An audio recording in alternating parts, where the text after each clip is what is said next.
إلى حضرة النبي محمد المصطفى رسول الله صلى الله عليه وسلم وعلى الكرام أصحاب النظام شاء لهم الفاتحة. أعوذ بالله من الشيطان الرجيم. بسم الله الرحمن الرحيم. الحمد لله رب العالمين الرحمن الرحيم مالك يوم الدين إياك نعبد وإياك نستعين اهدنا الصراط المستقيم صراط الذين أنعمت عليهم غير المغضوب عليهم ولا الضالين آمين. Assalamualaikum warahmatullahi taala wabarakatuh. Alhamdulillah rabbil alamin wal aqibatul muttaqin wala udwana illa 'alal zalimin. Asyhadu an la ilaha illallah wahdahu la syarikalah wa asyhadu anna Muhammadan abduhu wa rasuluh. Allahumma salli wa sallim ala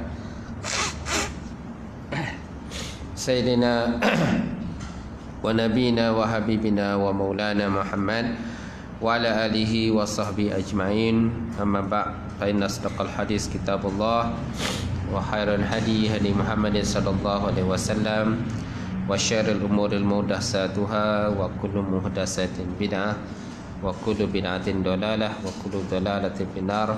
Qala Allah Subhanahu wa ta'ala fi kitabil azim wa a'udzu billahi minasyaitonir rajim. Qul hal yastawil ladzina ya'lamuna wal ladzina la ya'lamun innama yatazakkaru ulul albab. Sadaqallahul azim.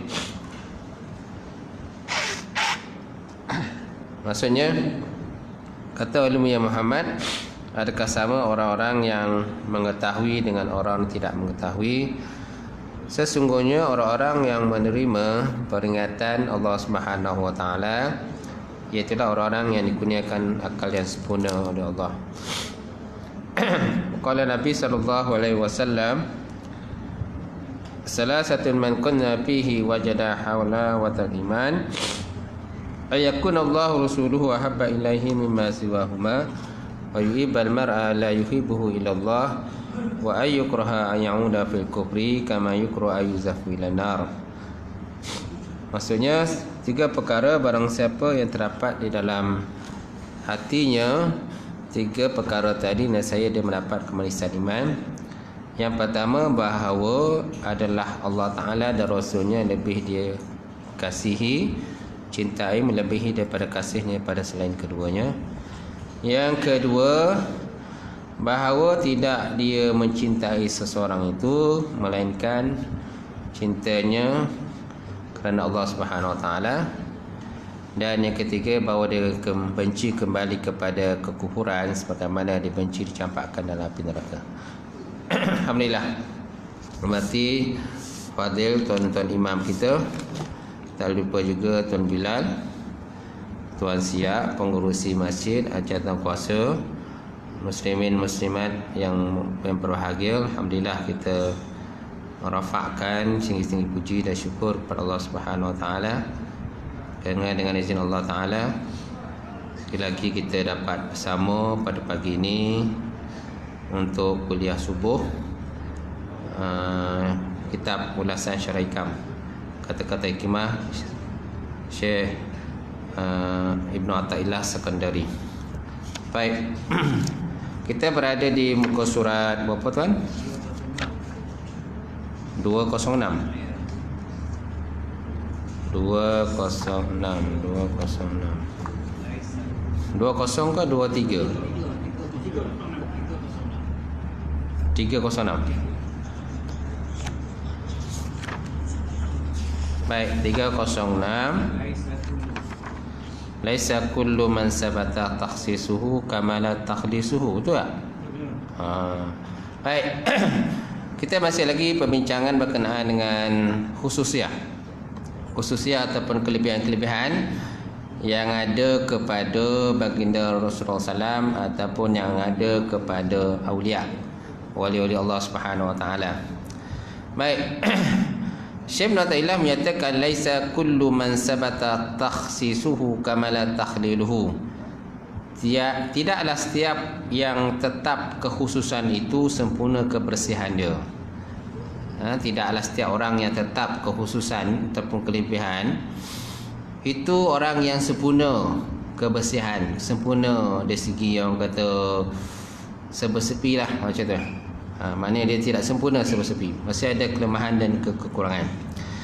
Jadi ada satu notah lagi, ada satu lagi notah penting yang juga mempunyai hubungan dengan kata-kata hikmah ini, iaitu kadang-kadang Allah Ta'ala memberikan kepada seorang manusia satu khususiah. Kadang-kadang Allah Ta'ala memberikan seseorang manusia itu satu khususiah ataupun kelebihan, tetapi khususiahnya adalah layak untuk menempatkannya pada satu kedudukan tertentu sahaja. Khususiah tadi hanya layak untuk menempatkan dia pada satu kedudukan saja, bukan banyak kedudukan, berbagai kedudukan dan sebagainya. Jadi apabila kita melampaui tempat itu, kita masih tidak mengetahui hikmah Allah dan juga hukum syarak. Misalnya sebagaimana yang dinyatakan oleh Imam Malik radhiyallahu taala anhu, di kalangan guru-guru saya ada yang saya minta hujan daripada Allah dengan bertawasul menggunakan namanya. Namun dalam masa yang sama saya tidak dapat menerima hadis yang diriwayatkan olehnya. Masya-Allah. Ini kata Imam Malik lah. Di kalangan guru-guru saya, dia kata ada yang saya minta hujan daripada Allah dengan bertawasul ataupun menyebut-nyebut nama guru tersebut. Kan kerana dalam konteks tawasul ni dibenarkanlah dalam ahli sunnah wal jamaah. Kan? Namun dalam masa yang sama saya tidak dapat menerima hadis yang diriwayatkan olehnya. Kenapa dia tak terima tu wallahu alam lah, tak dapat dipastikan. Mungkin ada sebab-sebab tertentu lah menyebabkan dia tak boleh menerima hadis yang diriwayatkan daripada guru tersebut. Masya-Allah. Jadi kata-kata Imam Malik ini tuan-tuan menunjukkan guru-guru beliau merupakan wali Allah. Guru-guru beliau merupakan wali Allah. Sehingga apabila beliau nak meminta hujan, beliau akan bertawasul dengan menggunakan nama gurunya. Namun dalam masa yang sama, beliau tidak mengambil hadis daripada mereka. Dia tak ambil hadis. Kenapa tak ambil hadis? Wallahu alam lah, tak dapat kita nak pastikan. Jadi Imam Malik saja yang tahulah kenapa dia terima hadis daripada yang kata daripada wali Allah Taala tersebut. Tapi dia tetap menggunakan nama wali itu untuk bertawasul, meminta hujan kepada Allah Taala, dan mungkin juga dalam benda-benda lain lah dia bertawasul. Di sini kita perlu melihat kepada khususiah yang dikurniakan kepada seseorang dan mengenalinya. Walaupun khususiah yang dikurniakan kepadanya tidaklah melibatkan semua perkara. Dia hanya khususiah dalam satu aspek sahaja. Jadi khususiah itu dalam satu konteks saja, bukan dalam semua perkara lah. Jadi kalau khususiah dalam minta hujan, dia minta hujan saja menggunakan nama Allah Ta'ala tersebut. Tapi dalam meriwayatkan hadis, dia tak ambil hadis daripada guru tersebut, wali tersebut. Kemungkinan dia ambil hadis daripada guru-guru lain lah. Kerana Imam Malik ni banyak juga guru dia, macam Imam Bukhari dan juga Imam Syafi'i, kan banyak guru mereka. Jadi kalau kita berguru tu janganlah kita berguru seorang aja. Kerana ada separuh daripada kita ni kalau berguru dengan guru-guru tu je lah. Bila dengan guru lain dia tak boleh, dia kata dia tak nak pakai, tak nak guna lah, macam-macam lah alasan dia kan. Baik, kemudian misalnya kisah berlaku kepada Nabi Khidir dan Nabi Musa AS. Memang diakui Khidir dikurniakan satu khususiah, namun persoalannya siapakah yang paling sempurna di sisi Allah antara mereka berdua? Memanglah Nabi Khidir ada kelebihan, dan Nabi Musa pun minta berguru dengan Nabi Khidir kan. Kisah terdapat dalam surah Al-Kahfi tu kan. Nabi Khidir kata, kamu tak akan boleh bersabar dengan aku, janganlah berguru dengan aku. Tapi Nabi Musa nak berguru juga. Okay. Jadi ada tindakan-tindakan dilakukan oleh Nabi Khidir tidak disetujui oleh Nabi Musa AS. Yang pertama, tindakan Nabi Khidir itu ialah melubangi perahu, melubangi ataupun membocorkan perahu yang mereka naiki. Jadi tindakan tadi tidak disetujui oleh Nabi Musa alaihissalam. Yang kedua, Nabi Khidir membunuh seorang kanak-kanak, kan? Nabi Khidir membunuh seorang kanak-kanak. Jadi tindakan itu tidak disetujui oleh Nabi Musa alaihissalam. Dan yang ketiga, Nabi Khidir membina ataupun membangunkan semula bangunan ataupun rumah yang telah pun roboh, telah roboh. Sedangkan ketua kampung pada rumah tersebut menolak mereka menjadi tetamu kepada pada kampung tersebut. Jadi tindakan tadi tidak disetujui oleh Nabi Musa alaihissalam. Baik. Kemudian tidak ada diragui lagi Musa adalah lebih sempurna berbanding dengan Khidir. Beliau termasuk dalam golongan salah seorang daripada ulul azmi. Termasuk dalam golongan ulul azmi Nabi Musa alaihissalam. Jadi golongan Rasul ini adalah merupakan golongan yang paling mulia di sisi Allah Subhanahu wa taala. Jadi ulul azmi ada berapa tuan-tuan? 5 orang, kan? 5 orang Rasul yang termasuk ulul azmi. Iaitu yang pertama Nabi Muhammad sallallahu alaihi wasallam, yang kedua Nabi Ibrahim alaihissalam, yang ketiga Nabi Musa alaihissalam, yang keempat Nabi Isa alaihissalam, dan yang kelima Nabi Nuh alaihissalam. Okey. Dengan ringkasannya ma'an. Mim alif mim ain nun ma'an. Jadi kita ambil dia punya pangkat lah. Mim Nabi Muhammad, hamzah atau alif itu ialah Nabi Ibrahim alaihissalam. Kemudian mim yang kedua Nabi Musa alaihissalam, ain Nabi Isa, dan nun Nabi Nuh. Nun Nabi Nuh alaihissalam.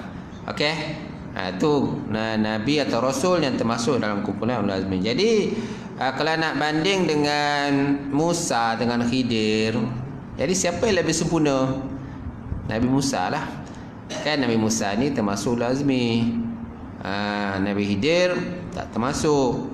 Kan walaupun ada khususiah tertentu, kelebihan tertentu yang Allah Ta'ala gunakan kepada Nabi Khidir alaihissalam. Baik. Allah Ta'ala sebut dalam Quran, "Fasbir kama sabara ulul azmi minar rusul." Fasbir, bersabarlah kamu sebagaimana bersabarnya ulul azmi di kalangan para rasul. Ulul azmi mana orang yang mempunyai keazaman. Ulul azmi kan orang mempunyai azaman, kan, keazaman. Ulul azmi minar rasul, daripada para rasul. Jadi kaum Bani Israel, tuan-tuan, kaum Bani Israel diperintahkan supaya mengikut Nabi Musa alaihissalam. Khidir dikurniakan dengan khususiah tertentu, tetapi jawatan kepimpinan tidak diberikan kepada beliau, sebaliknya kepada Nabi Musa alaihissalam. Nampak? Walaupun Nabi Khidir ada khususiah tertentu, dia boleh orang kata mengetahui peristiwa yang akan berlaku akan datang. Nabi Musa tak tahu, kan? Nabi Musa tak tahu. Nabi Khidir tahu. Apa yang berlaku akan datang dia tahu. Itu sebabnya dia membunuh kanak-kanak tersebut. Kemudian dia melubangi perahu. Kemudian dia membina semula binaan yang telah peruntuh atau roboh. Kerana di bawah bangunan itu terdapatnya harta anak yatim. Kemudian kenapa dibunuh kanak-kanak itu? Kerana kanak-kanak itu nanti apabila dewasa dia akan membunuh ibu bapa dia. Kemudian dia kenapa dia melubangi perahu? Kerana di situ terdapatnya seorang raja yang zalim, yang suka merampas perahu yang baik. Jadi kalau perahu berlubang, dia tak nak rampas lah, tak nak ambil. Jadi Nabi Khidir mengetahui peristiwa yang akan berlaku kemudian, sedangkan Nabi Musa tak tahu. Nampak? Tetapi jawatan kepimpinan diserahkan kepada Musa untuk berdakwah kepada siapa? Berdakwah kepada Fir'aun. Berdakwah kepada Fir'aun laknatullah. Gitu. Jadi tak dikhususkan, tak berikan kepada Nabi Musa. Nabi Khidir tak dibagikan. Kadang-kadang anda menemui seseorang manusia yang soleh, yang digunakan dengan khususiyah tertentu, tetapi dalam masa yang sama tidak dilayak diberikan jawatan kepimpinan kepadanya. Sebaliknya orang lain yang lebih layak memegang teraju kepimpinan dan ketenteraan berbanding dengan beliau. Nampak tak? Malah ada, kalau pada zaman sahabat pun ada sahabat yang minta jawatan, tapi Nabi tak bagi pun. Kerana kau tak layak menerima jawatan tersebut. Kerana pemimpin ni mestilah orang yang kuat, kata. Pemimpin mestilah seorang yang kuat dan cekal. Kamu bukan orang yang kuat dan cekal, jadi tak layak untuk mendapat jawatan kepimpinan. Jadi setiap orang mengambil bahagian yang sesuai, sehingga setengah fuqaha menyatakan sekiranya terdapat orang yang kuat tetapi tidak soleh, dan seorang yang lagi lemah tetapi amanah, manakah yang lebih didahulukan? Sekiranya terdapat seorang yang kuat tetapi tak soleh, dan seorang lagi amanah tapi lemah, semana kita nak dahulukan? Fatwa yang dikeluarkan oleh mereka menyatakan ada beberapa keadaan yang perlu didahulukan orang yang lemah tetapi amanah, dan beberapa keadaan pula seperti dalam peperangan. Dalam peperangan yang perlu didahulukan oleh orang yang kuat tetapi tak soleh. Orang yang kuat tapi tak soleh. Kalau dalam peperangan lah, kita lantik dia sebagai ketua, walaupun dia tak soleh sangat pun, tapi dia kuat, gagah kan. Macam tu. Itu kita lantik dia ketua dalam peperangan. Kerana mudarat yang tidak soleh itu hanya merujuk pada dirinya sendiri, manakala kekuatan yang dimilikinya akan dapat dimanfaatkan kepada orang Islam. Dapat dimanfaatkan orang Islam. Jadi kalau nak jadi pemimpin perang, mestilah orang yang kuat, jangan orang lemah. Kalau lemah kan calik put lah kan, cabut lah dia, sebab dia lemah, dia tak berani nak berhadapan dengan musuh. Jadi mestilah orang kuat. Itu pandangan musannif, pandangan pengarang. Mungkin tuan-tuan kan ada pandangan sendiri kan. Mungkin tuan boleh kata, oh tak apa, ada orang yang lemah, janji dia pandai psikologi peperangan. Ada juga kadang orang kuat tapi tak pandai psikologi peperangan pun tak boleh juga menang. Betul tak?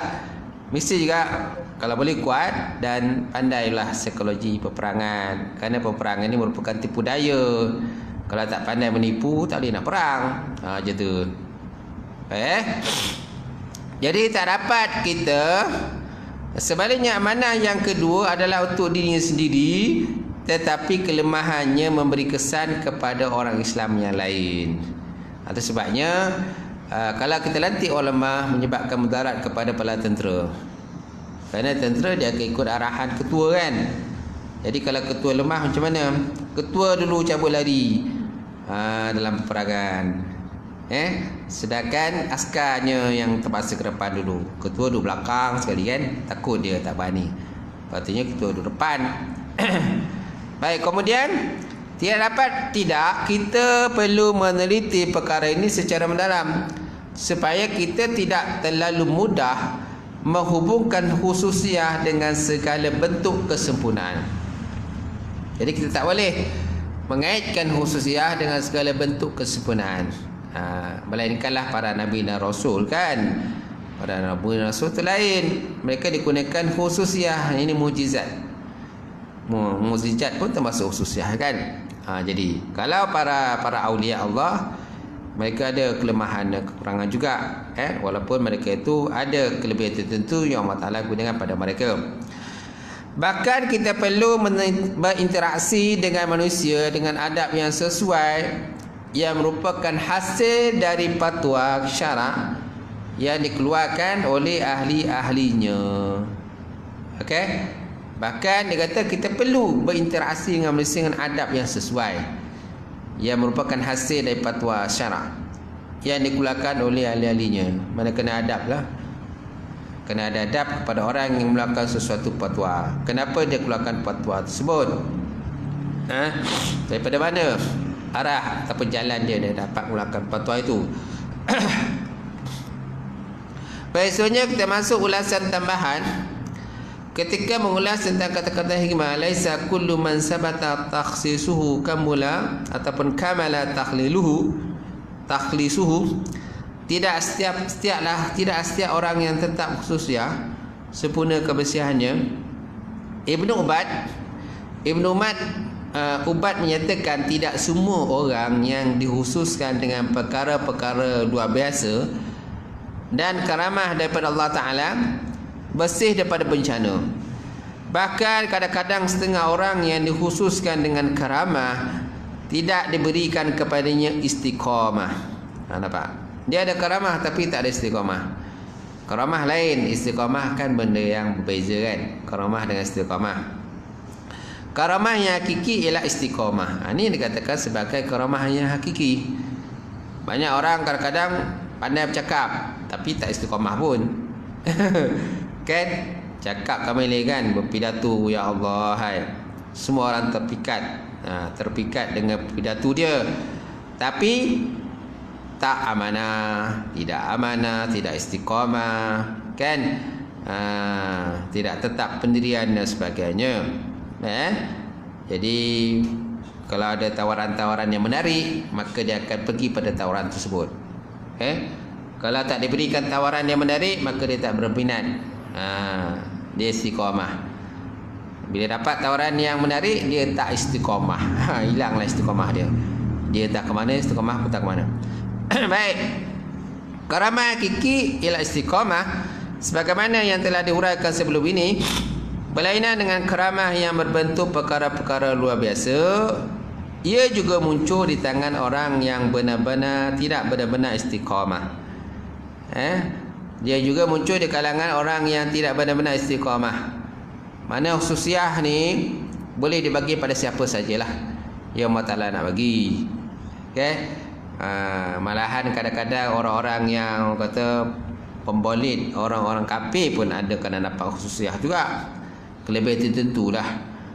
Contohnya ilmu sihir. Ilmu sihir pun satu kelebihan juga kepada orang kafir. Okey. Kelebihan tertentu ada kalau orang kafir dapat. Tak seperti orang Islam dapat. Tetapi tak samalah macam kita. Kita beriman, dia tidak beriman. Terbeza dia. Baik, seterusnya tuan-tuan.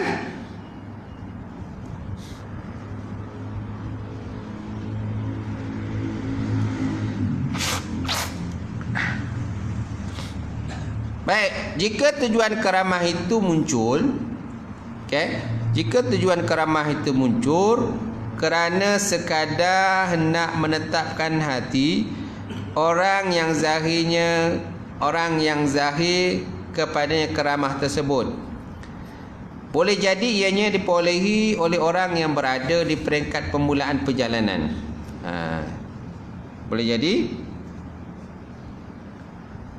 Boleh jadi ianya diperolehi oleh orang yang berada di peringkat permulaan perjalanan menuju kepada Allah Subhanahu Wa Taala, dan tidak dapat dirasai oleh orang-orang yang sudah berada di peringkat akhir perjalanan menuju kepada Allah. Kerana perjalanan menuju Allah Ta'ala ni ada yang baru permulaan, ibtidak, ada yang pertengahan, mutawasid, dan ada yang muntahi, yang dah sampai kepada Allah. Jadi masing-masing berbeza-beza lah. Kita ulang balik. Jika tujuan karamah itu muncul kerana sekadar nak menetapkan hati orang yang zahir kepadanya karamah tersebut, boleh jadi ianya diperolehi oleh orang yang berada di peringkat permulaan perjalanan menuju Allah, dan tak dapat dirasai oleh orang yang sudah berada di peringkat akhir perjalanan menuju kepada Allah. Kerana kemantapan keyakinan, kekuatan dan keteguhan sikap dan pendirian membuatkan mereka tak perlu lagi kepada sebarang perkara luar biasa bagi meneguhkan sikap dan keyakinan mereka. Jadi orang yang berada di penghujung ataupun berakhir ataupun dah sampai pada Allah, jadi mereka tak perlukan pada karamah-karamah ni. Dia kata tak penting lah. Karamah-karamah ni semua tak penting. Yang penting mereka dah dekat pada Allah. Berbeza dengan orang-orang yang ibtidak, permulaan menuju pada Allah. Jadi mereka merasakan perlunya karamah tertentu, kan, dengan tujuan mungkin dia nak berdakwah lah, mengajak orang kepada Islam dan sebagainya. Yang keramah tu penting bagi dia. Tetapi macam lepas-lepas lah saya cakap, janganlah kita beribadah untuk niat untuk mendapat karamah. Janganlah kita beribadah untuk mendapatkan taraf wali Allah Ta'ala. Janganlah kita beribadah supaya orang cenderung pada kita. Jadi kat situ tidak ada lagi wujud keikhlasan lah. Kerana taraf wali ataupun karamah ni, itu terserah pada Allah lah. Kalau dia nak bagi, dia bagilah. Baik, kemudian bahagian yang ketiga pula ialah karamah-karamah yang dikurniakan kepada seseorang wali memantul kesannya kepada orang lain yang berdamping dengan dia. Dia memantul kesannya, macam ada aura lah macam tu. Orang-orang yang dikurniakan karamah kepada seorang wali contohnya, jadi dia punya kesan tu memantul kepada orang lain yang berdampingan dengan dia. Ada tak memantul? Kalau tak memantul tu bukan wali lah. Kalau Imam Ghani mungkin dia ada aura tertentu. Jadi aura tu memantul dengan sebelah tu siapa? Cikgu kan. Cikgu pun terasa dia punya aura tu kan. Tu dia punya wali tu hebat lah tu. Kan, contoh kan. Itu. Jadi adakah perlu kepada karamah-karamah? Ini persoalannya. Adakah penting sangat karamah ni? Kadang separuh orang dia menganggap penting karamah. Bila guru tu ada karamah, maka dia kerja cari guru tu, kerja pelalah cari guru tu untuk mendapatkan sesuatu lah daripada guru tersebut. Kalau guru tu tak ada karamah, dia tak akan pandang. Dia cari guru karamah saja. Macam tu. Ada orang separuh orang macam tu. Kita pun kadang pelik kan, apa tujuan dia belajar ni? Kadang kita pun pelik, kau belajar untuk apa? Nak jadi karamah ke? Nak jadi wali ke? Baik, kenyataan ini membawa maksud karamah wali itu menjadi jalan yang memperkenankan kepada orang yang berdamping dan bersahabat dengannya tentang benarnya jalan yang ditempuh oleh wali tersebut. Okey? Kenyataan ini membawa maksud karamah wali itu menjadi jalan yang memperkenalkan kepada orang yang berdamping dengan dia dan bersahabat dengannya tentang benarnya jalan yang ditempuh oleh wali tersebut. Jadi kemungkinan besar jalan yang ditempuh itu benarlah. Jadi dia ada aura. Kan? Aura tadi memantul pada orang lain. Orang siapa yang bersahabat dengan dia merasai aura tersebut. Jadi boleh jadi orang yang berdamping dengannya adalah orang yang menolak uluhiyah Allah. Tetapi setelah dia melihat karamah tersebut, dia mengiktiraf uluhiyah Allah Ta'ala. Tetapi setelah dia melihat karamah tersebut, dia mengiktiraf uluhiyah Allah Subhanahu Wa Ta'ala. Boleh jadi begitulah. Kalau boleh jadi sebelum tu dia menolak uluhiyah ketuhanan Allah. Bila ada karamah, dia mengiktiraf pula uluhiyah Allah Ta'ala. Boleh jadi begitu. Ada juga orang tertentu sebelum dia dapat karamah, dia menerima uluhiyah Allah. Bila dapat karamah, menolak pula. Boleh jadi begitu kan? Kerana hakikatnya manusia itu tidak sempurna kan? Macam tu. Boleh jadi seorang itu kafir, tetapi setelah dia melihat karamah, dia terus masuk Islam dan beriman. Boleh juga je begitu. Dia nampak orang tu ada karamah, maka dia pun masuk Islam. Sebelum tu dia bukan Islam. Dia nampak guru tadi ada karamah, akhirnya dia masuk Islam. Dia selalu menyebut nama guru tersebut. Boleh jadi dia ragu-ragu pada khususiah yang dianugerahkan kepada wali tersebut, dan apabila karamah telah zahir, Allah Ta'ala dapat memberikan sifat ihsan kepada dia, sifat ihsan kepada orang tersebut. Maka dia pun tertariklah pada Islam. Ataupun mungkin dia walaupun kalau ada Islam, maka meningkatlah amal ibadahnya kepada Allah Subhanahu Wa Ta'ala. Ini kesan daripada khususiah ataupun karamah tadi. Dan boleh jadi dengan ada karamah juga menyebabkan orang itu lalai pada Allah Ta'ala pun boleh jadi juga. Semua boleh berlaku lah cakap dia. Semua boleh berlaku. Kecuali para nabi dan para rasul ajalah. Faham kan tuan-tuan? Boleh. Cukup sampai situlah. Yang nata-nata ni panjang lagi ni.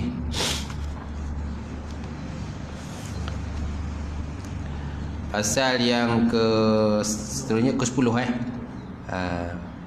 wirid-wirid harian dan kehidupan hati. Sampai situ.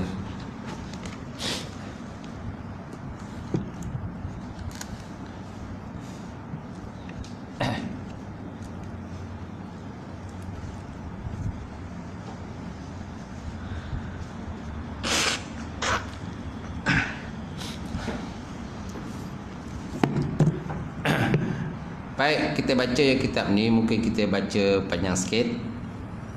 Muka surat apa? 193. Okey, solat qabliyah sebelum Jumaat. Boleh tak kita semayang sunat qabliyah sebelum Jumaat? Ataupun jatuh imam dan naik kat mimbar, boleh tak kita semayang sunat?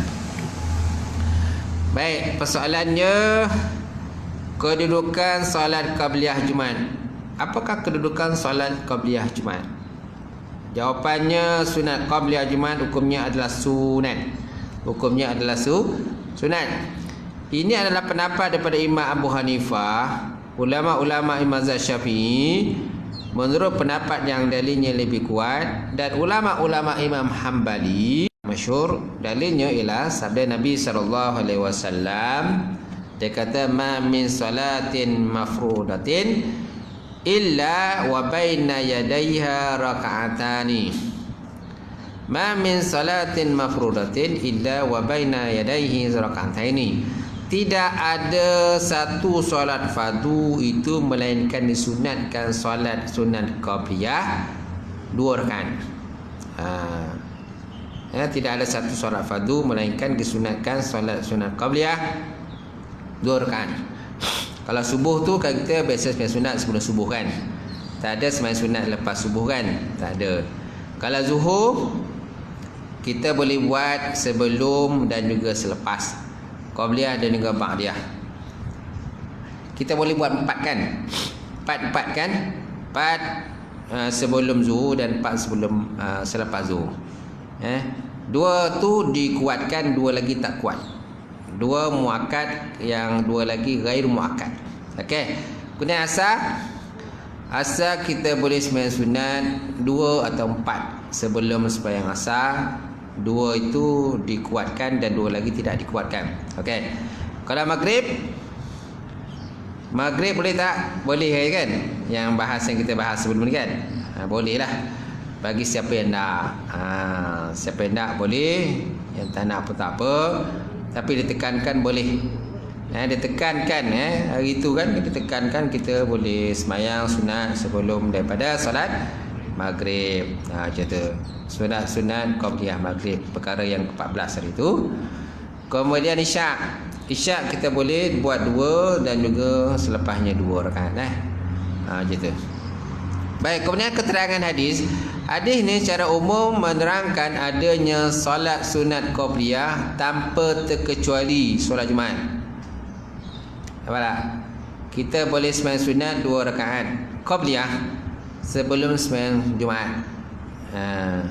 Jadi hadis di atas tentang secara umum menerangkan adanya solat sunat qabliyah tanpa terkecuali solat Jumaat. Kemudian Imam Ibn Hajar Asqalani menyatakan hadis ini adalah dalil paling kuat untuk dijadikan dalil solat fardu, solat sunat 2 rakaat sebelum Jumaat. Okey. Kemudian hadis Abi Hurairah, Ja'a Sulaiku Al-Ghatafani. Betul tak? Ja'a Sulaik Al-Ghatafani wa Rasulullah sallallahu alaihi wasallam yakhutub. Faqala lahu Nabi sallallahu alaihi wasallam, "Asalaita rakataini qabla an taji'a?" Asalaita rakataini qabla an taji'a? Qala la.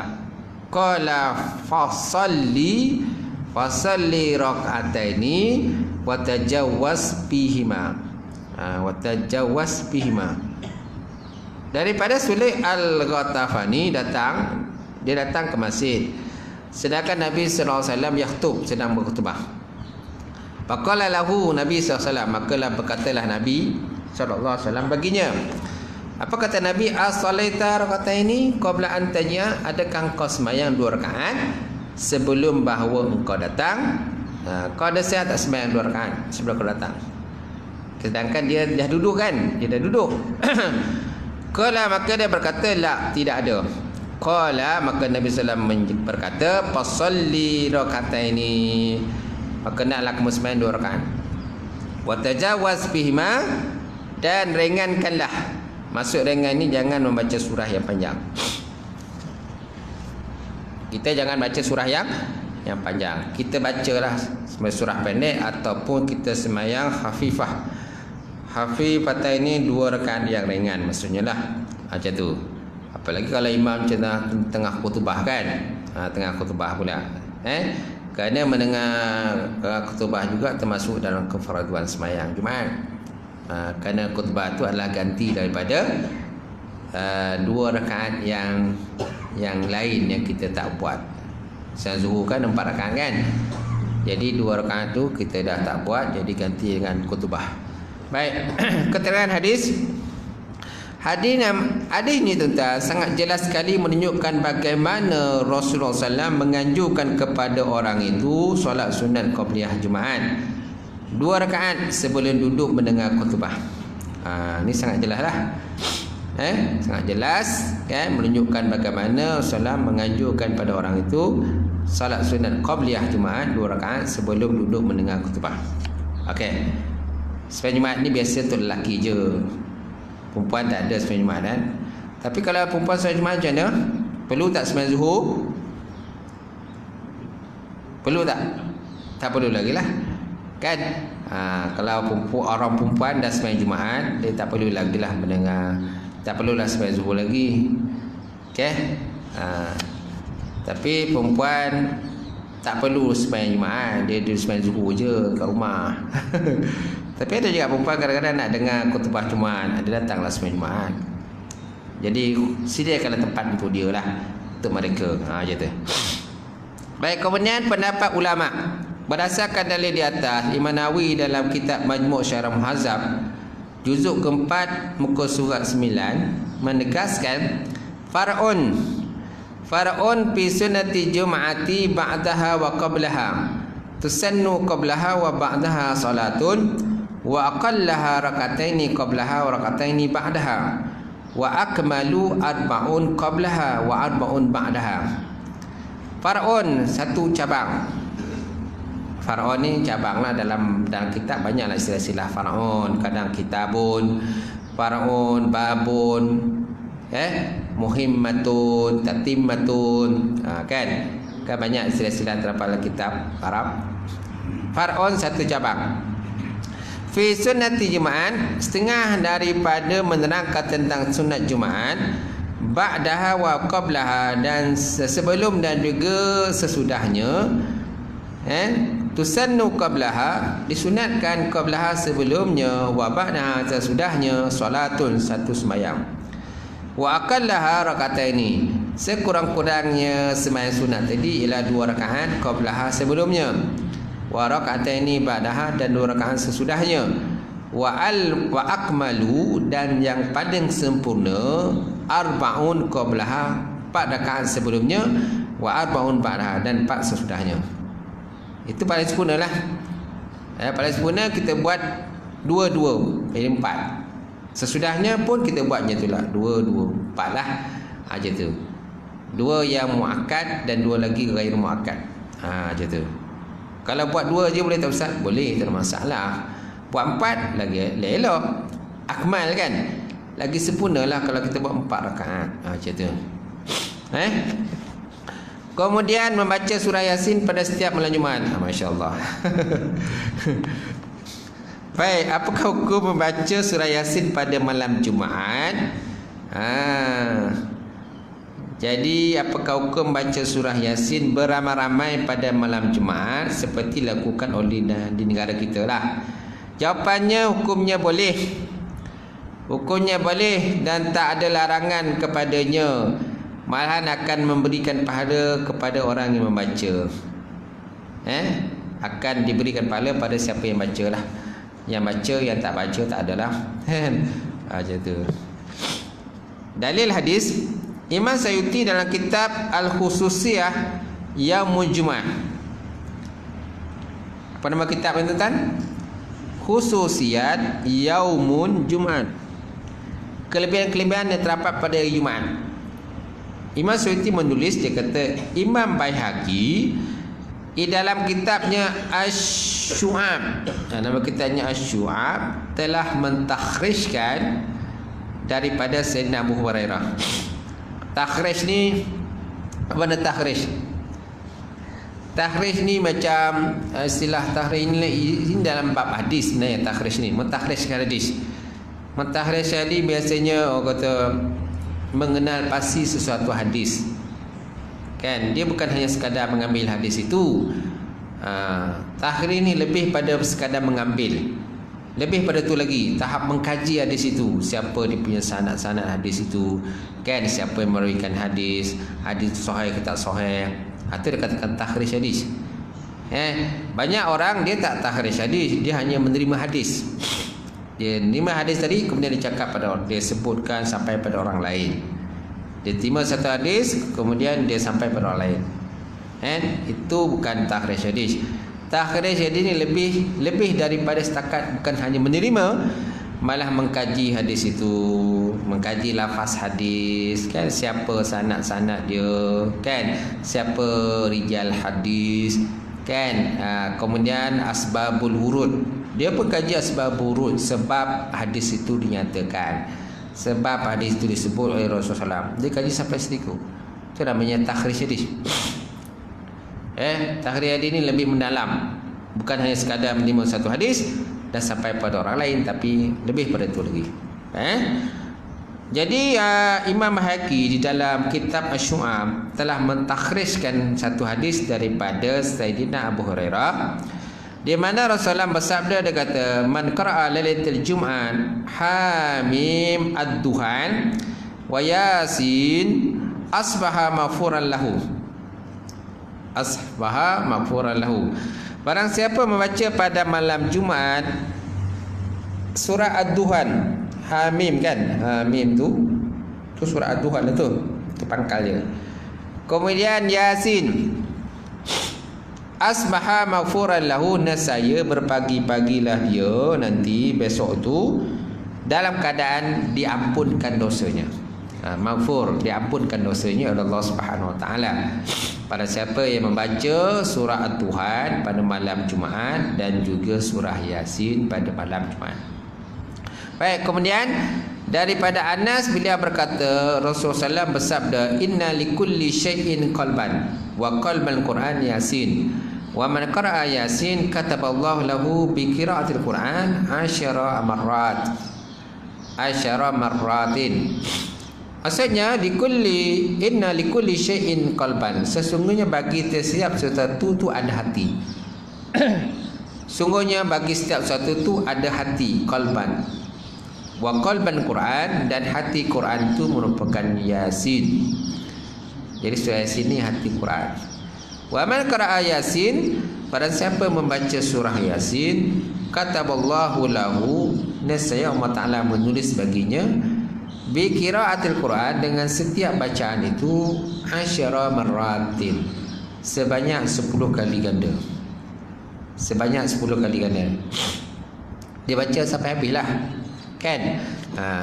Setiap kali dibaca tu kan mendapat 10 kali ganda pahala lah. Itu belum tinjau dari segi huruf lagi. Setiap huruf tu kan 10 pahala kan. Bayangkanlah berapa Yasin tu, berapa huruf. Banyak kan. Yasin ada berapa ayat? 83. Yasin saja ada 83 ayat. Bayangkanlah. Hurufnya lagi tak terkira banyak kan. Macam tu. Lepas tu setiap sekali baca tu pun dah ada dapat 10 dah. sekali baca saya mendapat 10 ganjaran pahala. Apalagi kalau kita baca banyak sekali, banyak kali baca kan, sampai 3 kali baca kan. Kan ada malam tertentu kita baca 3 kali, malam ni 10 Syaban kan, biasa orang baca sampai 3 kali. Baik, kemudian faedah malam Jumaat dipilih adalah kerana hari Jumaat adalah penghulu kepada semua hari dan padanya penuh keberkatan. Nampak tak? Kerana dalam Islam ni malam itu, hari itu dikira selepas maghrib. Masuk maghribnya dah kira pada hari yang selepas itu. Itu dalam konteks Islam. Tapi kalau dalam konteks Masihi ni, bila bermulanya pukul 1 malam kan, mana pukul 12 pukul 1 malam, 1 malam baru kita masuk hari yang besoknya, hari besok. Tapi kalau Islam ni maghrib, dah masuk dah. Baik, di samping itu banyak dalil yang beri ganjaran yang besar kepada orang yang berzikir secara berjamaah. Baik, kemudian 17 tarhim. Tarhim ni jarang orang buat ni. Betul tak? Kadang Bilal pun malas nak tarhim. Dia buka kaset je. Dia buka kaset ngaji Quran je. Dulu-dulu tu kan biasa ni tarhim Ya Arhamar Rahimin kan, yang Ya Arhamar Rahimin tu. Ada siapa lagi yang tarhim ke ni? Masih ada tak tarhim? Tak ada kan? Susah nak jumpa tarhim dah. Baik, persoalannya apakah hukum tarhim? Tarhim adalah suara yang dikumandangkan daripada masjid atau surau lebih kurang 30 atau 15 minit sebelum waktu subuh, sebelum masuk waktu subuh, dengan tujuan untuk nak kejutkan orang Islam untuk menunaikan solat subuh. Itu tujuannya. Masalahnya kadang-kadang orang kata ni mengganggu ni, kata mengganggu. Pengganggu kan dah tidur ni, tarhim banyak-banyak ni. Dia tak tahu makna dia. Kalau siapa yang tahu maknanya, penting tarhim kan, bagus kan. Macam tu. Ni sebab tak tahu makna lah tu. Jadi dia kata ni mengganggu, nak tidur. Ia juga boleh membantu untuk dapat mengejutkan mereka yang ingin mendirikan qiyamul lail, seperti solat tahajud dan juga solat sunat nawafil yang lain. Tarhim dilakukan dengan mengalunkan pujian-pujian kepada Rasulullah SAW dan juga para sahabat melalui pembesar suara ataupun tidak. Ia sangat bagus dilakukan dan mendapat pahala kerana tujuan yang baik tadi. Nampak?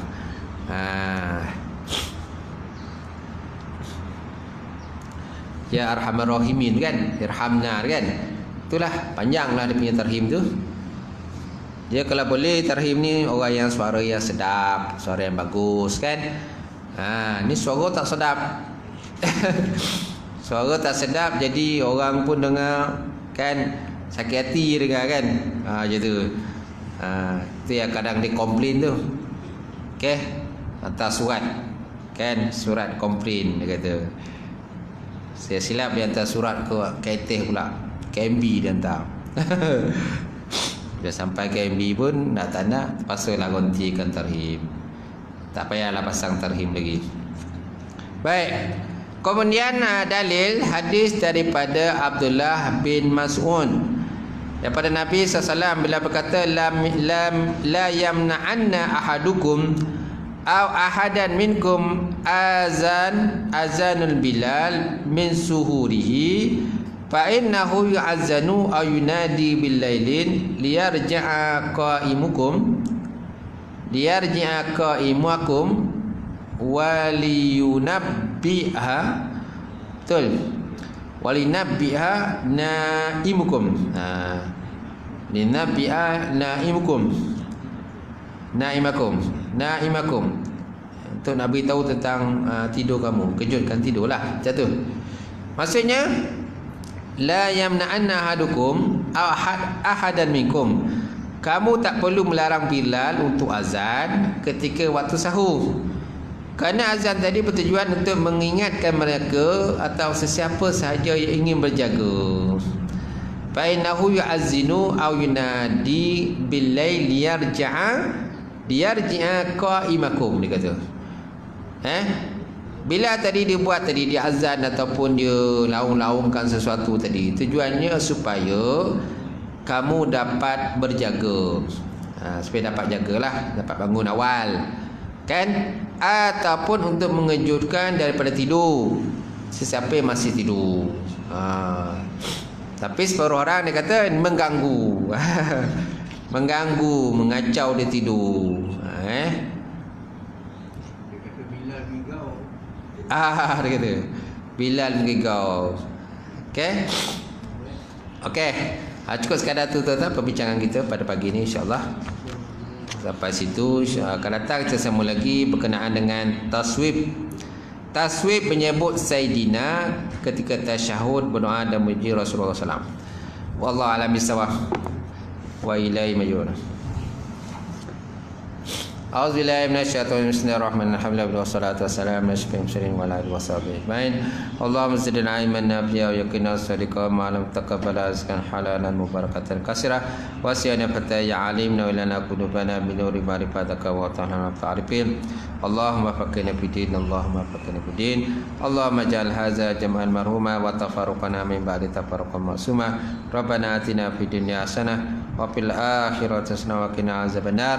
Subhana rabbika rabbil izzati amma yasifun wa salamun alal mursalin. Alhamdulillah. Taqabbalallahu minkum. Kum taqabbal ya karim.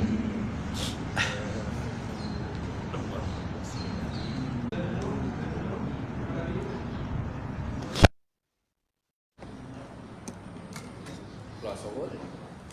Sawat tu ada. Lah.